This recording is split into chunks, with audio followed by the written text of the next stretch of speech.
So today we will debate about microservices. As we already discussed, this will be like more of a discussion. That's how we will understand. We will put all our opinions and then try to understand this. So both of you are using microservices already, right, in your respective projects? Yes. Okay. So let us see what is microservice. What is microservice? So the moment you go to microservice, you will see one side of it, that is, it's about highly maintainable, testable, loosely coupled systems, independency in deployment, organized around business capabilities, owned by small teams. So all of these are advantages, correct? Yeah. Okay, so now let us, everything looks good. So when we buy a product, if you ask the owner of the product whether your product is good, of course he will say, okay, it's an excellent product, it is one of the best in the world. Let us just discuss and debate, because it's not about products are good or not. Whether we need the product or not, that is also something that we need to finalize. The product may be good, but we may not need that product. So we need to check what it is. So in order to do that, what we are going to do now is, we will just make a real-time case study. Okay, let us consider. This is just a this is, maybe we can say, based out of a true story. Okay, I will consider this case. Consider Pandiyarajan owns a software today. So his software is, he has a Spring Boot application which is an online e-commerce store, and then he has say for example Postgres database, and he deploys somewhere in, say for example, AWS. Okay, now let us see what is his usual cases. This is how he is running for some time, and he is running successfully. Now let us see how he was running this application. Pandi, Yes. provided you are going to run this software, you are going to run this application. Tell me what are the things that you need from AWS. How many machines you need? Maybe you need one EC2 instance. Consider that you are not doing any clustering now. No clustering. It's a single node setup. Maybe one EC2 node. AWS. AWS I did not run. PC EC2 instance like Virtual machine. memory. Yeah, one virtual machine maybe. Yeah, one virtual machine that it should be like 1 GB memory of hard disk space with a RAM of 1 GB. Yeah. Let us consider how many number of machines. That's the only simple calculation. Let it be 1 GB or 8 GB. Okay. Now you need maybe another machine for database, Postgres. Yeah. Okay. Now one fine day you decided, now you are coming to the microservice era. This is microservice era, because consider that your peer is doing microservice. Okay, and you are also forced to do microservice. Okay, now you are moving this to microservice. In microservice, actually here the advantage is you are doing for multiple modules. So you are doing, consider ordering module, order, product inventory. Let's consider inventory.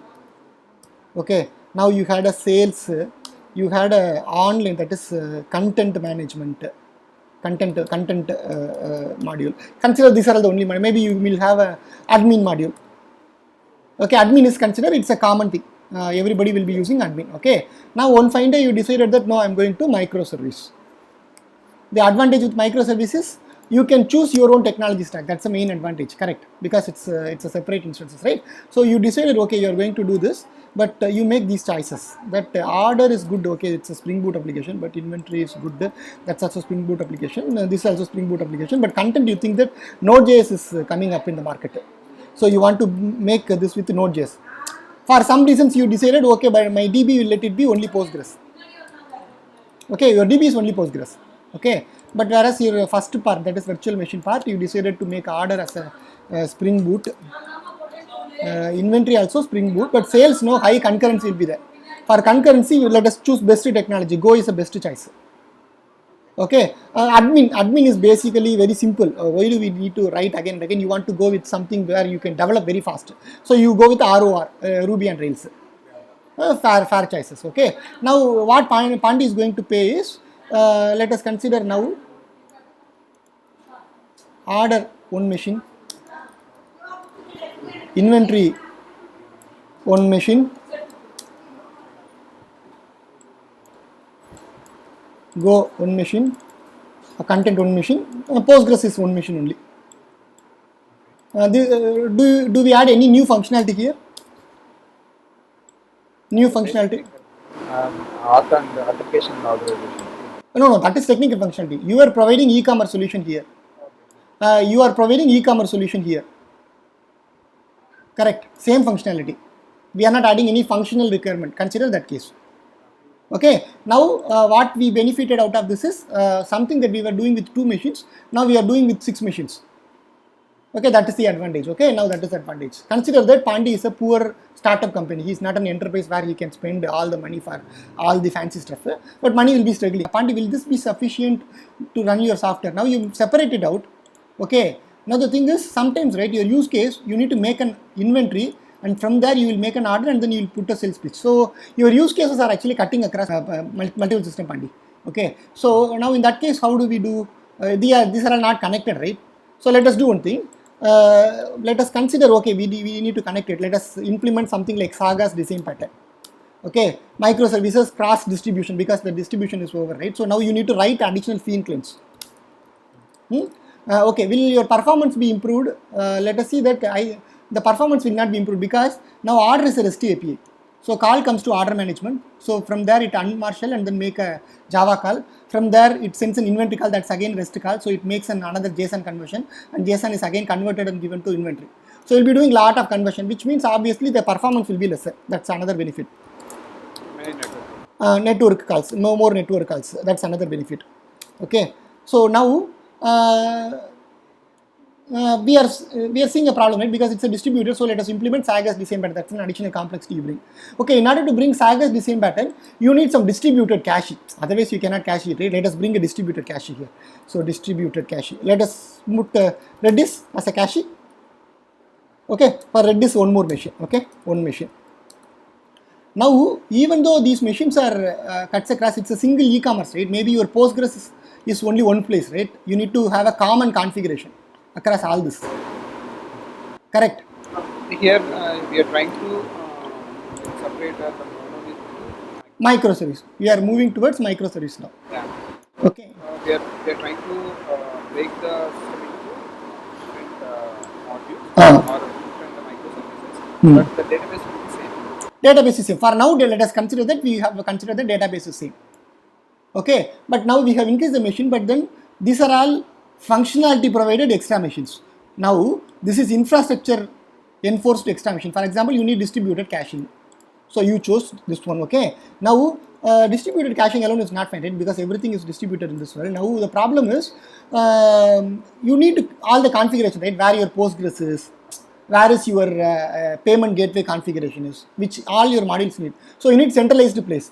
So you need a centralized configuration also.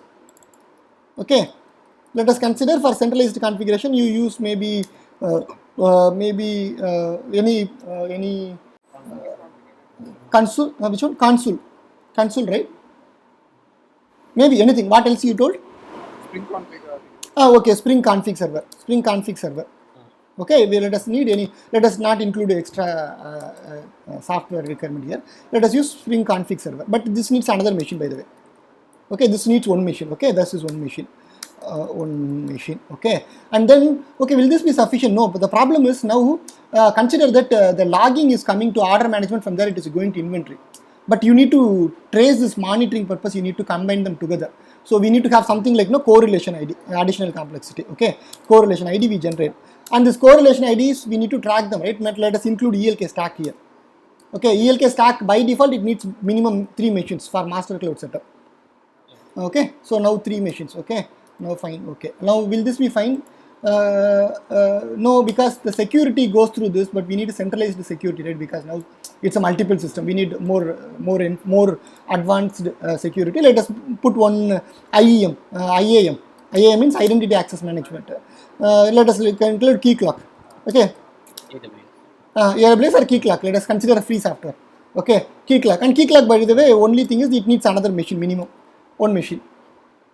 Okay, additional machine. Okay, have we covered all the cases? So some distributed caching we have, distributed configuration we have. Okay, now comes the problem. Okay, now we want to think that Postgres is a problem, because single database, single microservice, people don't like it. one database, one microservice is an industry standard. Okay, now let us consider DB Postgres 5 machines.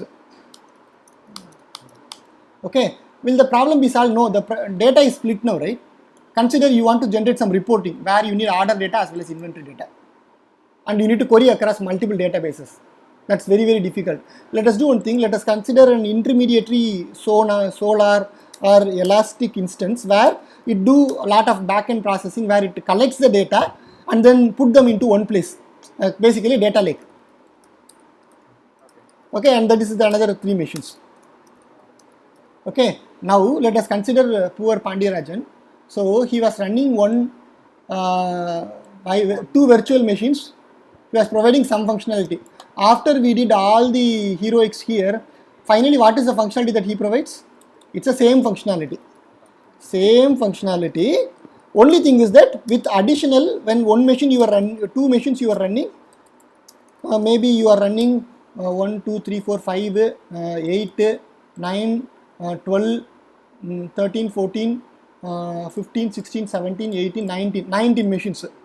Instead of 2 machines, you are running with 19 machines. Instead of one data stack, now you need skill sets like you need Spring Boot developer, you need ROR developer, you need Go developer, you need Node.js developer, you need Postgres developer, you need Elastic developer, you need Key Clock developer. That's another improvement that we have done. Okay, and this is cost wise. Performance, did we improve the performance? No, it is slower because you are doing lot of conversion now.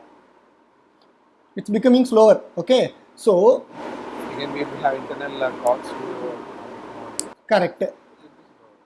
Now we think that okay, now modules are bigger, so you are splitting it to different teams. Tell me one thing: is it easy to run with a simple smaller team, or it is easy to run with multiple distributed small bigger size teams? The more, yeah, but the more the teams, the more the problem. You agree, right? More the teams, more the politics, more the problems. Now earlier you were running with one team, but now you are running with 5 teams minimum. Order management team, all the teams. Okay, and that is also you need to put lot of project management, agile methodologies, people management skills, all that stuff also. Now, what is the benefit that we reached?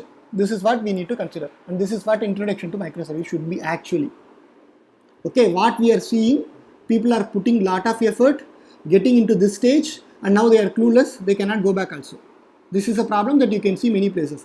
And now you see reverse articles in many places where people are saying how we converted from microservice to monolith. Okay, in industry now we see this trend. Okay, the trend is one side people are migrating to microservice. rather than Correct. Another thing, people who reached microservice migrating from microservice. This might sound funny, but we see people migrating from microservice already. Where is this? Where is the problem coming from here? So that is what we need to find out. So this is what we need to find out. Okay. So tell me where things have gone wrong here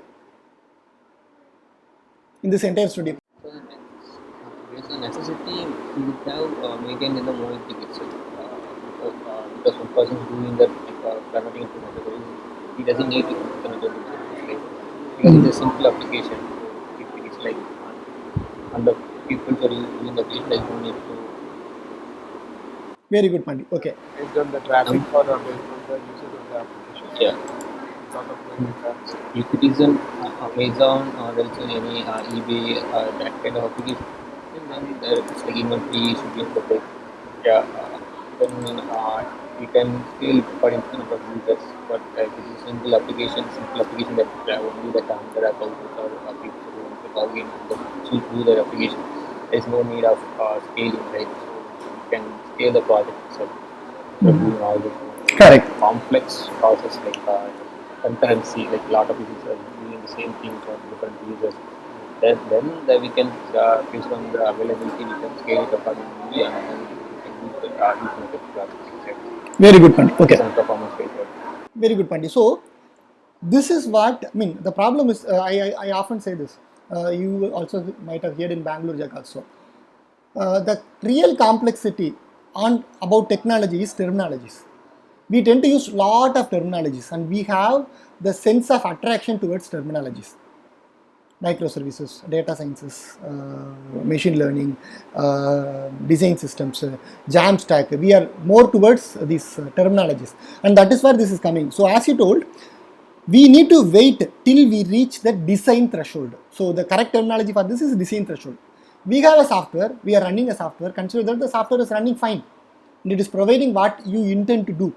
And then later you see, okay, there is a problem, there is one area which needs more resources, but it is actually bound to your existing infrastructure as it is, you cannot scale them separately. Then you take it and then put it outside. Okay, if you just go back on history, let us talk this simple thing. Okay, very simple, easy to understand is, consider this microservices, micro front end, all this are medicines. Okay, simple terminologies, consider that these are all medicines. Now, if you have a problem, you take a medicine, what is the impact? You see the result, your problem is cured. You had a headache, you took a headache tablet, your headache is cured. Consider you did not have a problem, you just thought of having something like headache and then you took that medicine, what will happen? Side effects. Exactly. That is what we are facing now. Now, imagine this way, guys, to in a simple sense, right? Let us consider software as something like agriculture or something like that. Okay, now you want to build a forest, but what you have currently is just 500-600 rupees or a small piece of land. You don't need to go and then search for the forest and then you put everything. That is why we have nursery, right? The purpose of nursery is you put your plants in a smaller place, grow them, and once the plant becomes bigger and you feel that okay, this plant something that I cannot keep it in nursery, what you do next? So we plan to where larger place. Exactly, you go to the larger place, plant it there, and that's all about microservice also. Here there's a small catch here. Tell me this difference. Should I be more disciplined in monolithic or microservices? In microservices, you need to be highly disciplined because you are going to split something. Okay. When we have a distributed systems where Yeah, you make one mistake, it is going to cost you quite heavily. Okay, now it's all about this. What is the preparedness in software terminologies? Tell me, what do you think is a software preparedness? Is it like maturity of the software, that is the defects alone is the factor, or you think some other factors also consider whether your software is mature? What are the factors you consider for a? Now we need to consider design threshold. That is our idea, right? We cannot simply say that okay, you reached your design threshold, then you can move to microservices. Okay, but we need to give clear description of what is this design threshold also. Agreed? Let us define this design threshold. One design threshold, I will say, okay, whether your software is mature. When I say matured software, you should be knowing by that time how much of a load that I can expect, how much of a changes that I can expect, what other factors that I should consider. how scalable. Scalable it is, exactly. Good point. So this is what usually people consider, but let us just think one level higher. Okay, so we are talking about leaderships and all those stuff. Okay, software is not just about technology. In fact, 3 items together that makes a software. One is technology, another is people, another is process. People, process, technology. These 3 things together make softwares. We often tend to get restricted ourselves with technology alone. That's a problem. Okay, now we need to have a mature process. We need to have a mature people, mature team, mature skill set, mature technical stack, and that combining together makes us to decide whether it's a mature software or not. It's not just about technology. You understand? Okay, we need to measure whether my team's skills are mature, whether I prepared necessary skill. For example, when I went to ROR, there's no problem of going to ROR, but whether I have in-house talent in ROR, did I do any prototypes? Did I see any results? Did I see any improvements? Did I see Go practice in my Java section? Did I see Node.js practice? Did I see Java practices? And that is a crucial factor. That's a preparedness. In a simple sense, right, when we say this threshold, right, we need to wait until we reach a design threshold. Point number 2, we need to prepare all 3 ends, whether people, Preparation should be three-dimensional: people, process, technology. We need to prepare all three ends. We need to have a clear-cut vision. Okay, this is what it is, and then if you launch it to microservice, this time you are actually solving a problem, because by this time you will be precise about, okay, this is the problem that I have, and this is where I go to microservices. So my idea is, we cannot simply say that microservice is bad. Of course, we show the bad side of microservice, but our point is not like, no, it's a bad thing. It's very simple. Okay. Consider you want to play a sport. You want to play a sport. You have an excellent cricket bat. Will you be able to play well? The player should Okay. Consider that you have an excellent excellent player and excellent bat. Will you be able to and excellent skill also? Will you be able to play a match very easily and effectively? Consider you have a very good team. the ground should be good. Ground is also very good. Excellent. You should have a great match. Factor, task, Uh. engineering factor. Yes. So all these factors are considered. You have great experts, data scientists also there to assess the condition, situation, everything. So we should be a successful team, right? But fault tolerance also. Fault tolerance is also considered, given. Then it should be like perfect cricket only. Perfect. Okay. Perfect cricket only, right? Yeah. Okay. But the problem is, I wanted to play football match. Now tell me, you had an excellent team, you had an excellent cricket bat, excellent cricket ball, excellent cricket skills. Will I be able to make a successful football match? That is about microservices. So we need to assess the ground, we need to assess the skill set, but before all that, we need to assess the problem that we work on, because the solution is for the problem. It's not like, no, we make whatever we want to and we create a problem. No, problems are created. We are just trying to solve it. It is not like we apply a solution and create a problem, like what we are doing with microservice to monolithic conversion now. Okay, so now, okay, we have discussed enough of high level. Okay, now coming to the actual core part. Okay, Sadish, you are saying all this. Do you think that, okay, microservice is bad or good or something like that? No, microservice is good, but we need to go carefully with preparation and all those stuff. Now, in between there is a method. There is something called modular monolithic, and it is coming up now. We need to understand that also. Again, let us not go behind the terminology alone. Let us not get fancy about terminology. So in modular monolithic, it's very simple. It's just a nursery.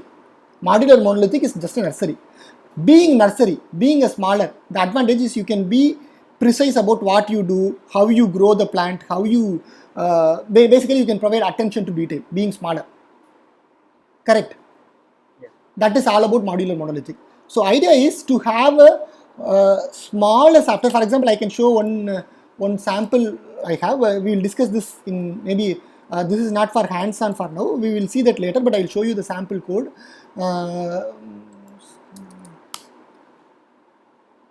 So here, repositories.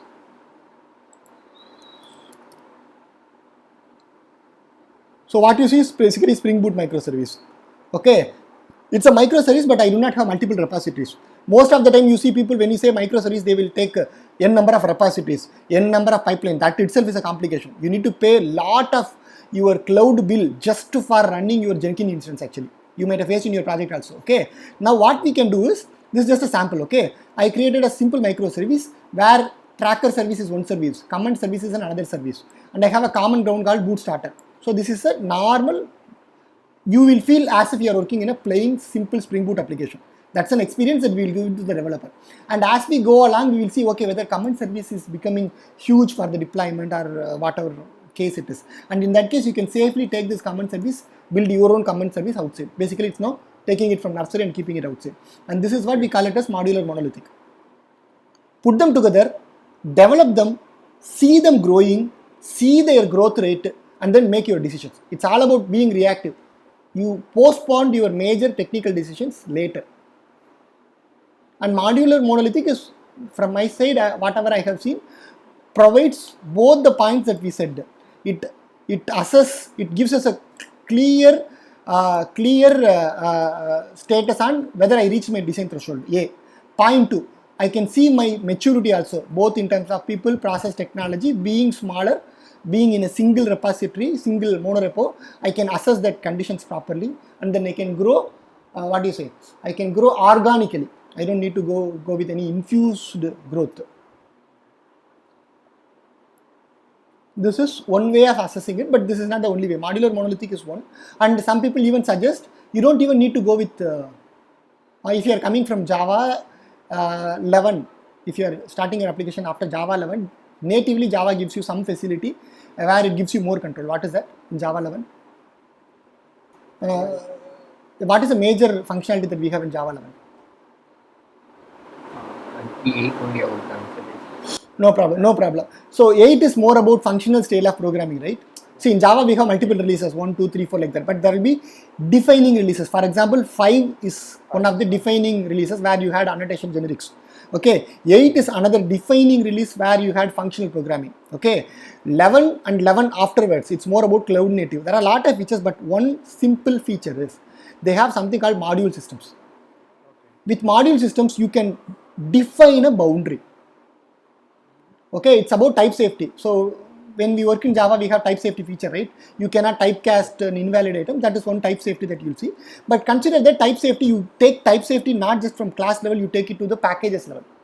You can control what kind of packages you have and what packages can talk to what packages. Basically, you can control command service boundary clearly if you are working in Java 11. That is all about the module system. It's not about a fancy word actually. So basically, these technologies, right, they give you lot of facilities to enforce certain boundary conditions. There is something called RQNet that is also useful in this area that we'll see later in our upcoming series in detail. But basically, you consider that there are technologies, whether it is Java module systems, Maven packaging systems, RQNets, JUnits, boundary test cases, the way you put your pipelines in GitHub workflow. So all this together, you can enforce lot of controls. And that controls are crucial fact for our preparedness.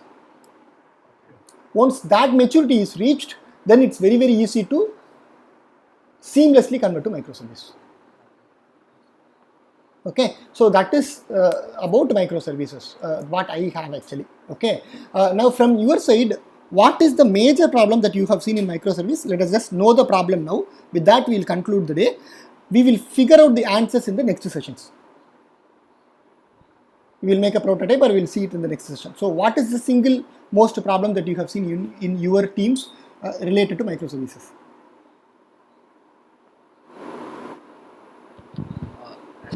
My team, what they done is like previously it was like monolithic. Okay, so at a particular point of time, they segregated into individual endpoint, like individual modules. After some point, again they combine the particular field repository into a single module or microservice. It's like it's like facility. It's like that facility is there is location admin, and then there is one more thing, one more module to that. So they combine the three. Again, one more microservice is like operations. All the three modules will be there. Extra one module will be there. But they segregated as a separate microservice. So first I worked on separate one purpose microservices. After that, combining modular microservices. I don't know why they did that, but coming from your point of view, it's like the modular wise.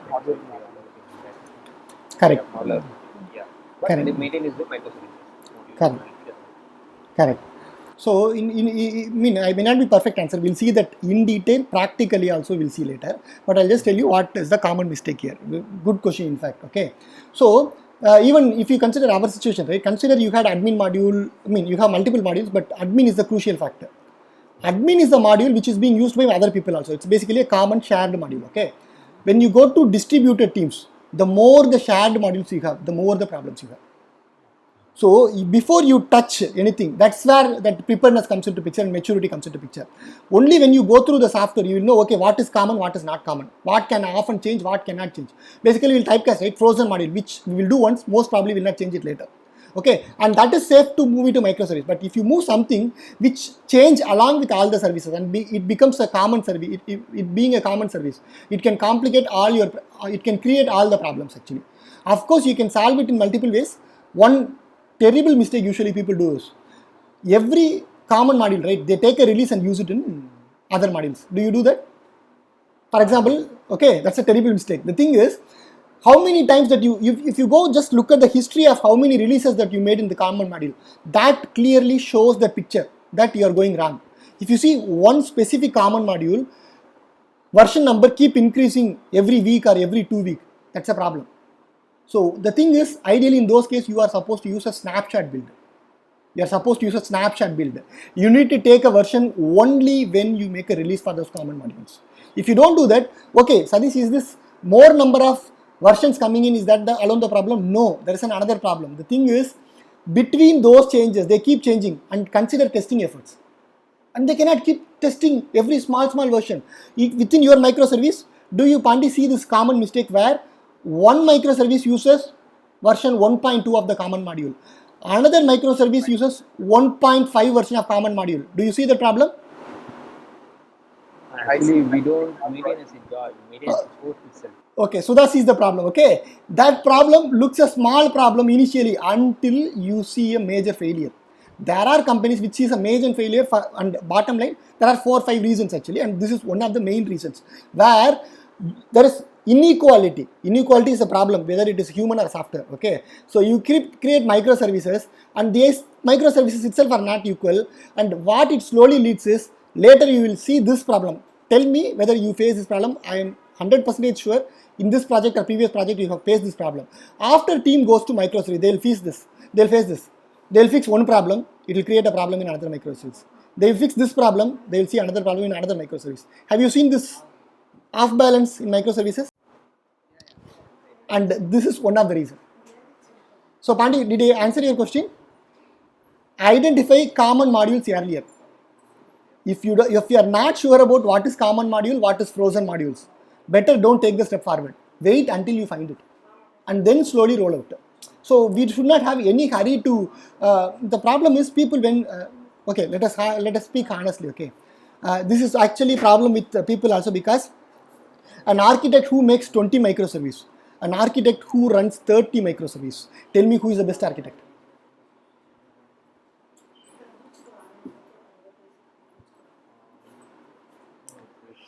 Okay, let us take a simple sense. Okay, I say, okay, I was managing 10 microservices.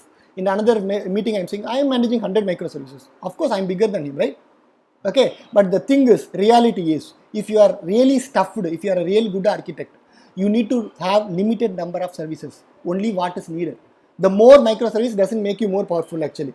Okay, and that measurement if a team has, that itself solves most of the problem. So before you take a microservice, consider that microservice is your last superpower. You should not use your superpower very often, otherwise you will not become superhero. You will become a normal hero. If you want to become superhero, use your power effectively. That is one thing that we need to learn. Okay, so let us wind up for the day. So it was a great thing. Again, I keep saying in our Bangalore Jug also, the good question deserves good answer, and it invites a good answer also. That's a yield that we get. So thanks for asking all the questions, and then that made session useful. Next time you challenge me with more questions, I will also challenge with more questions to you. Let us make this session interesting. Okay. So coming to the next time, I'm just seeing that next time we will do a practical session rather than another theory. So we discuss microservice. Let us not go to another topic. Take microservice, but we will see the practical implementation. That is our next topic. Okay. That makes sense, right? Okay. Yes. Thanks.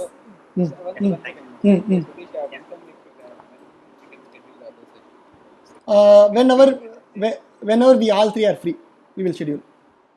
Okay, let us not take time bound. Whenever we are prepared, we will wait for preparedness. Once we are prepared, we will take it. Okay, good job guys. Thanks for coming in the weekend. Happy weekend. Yeah.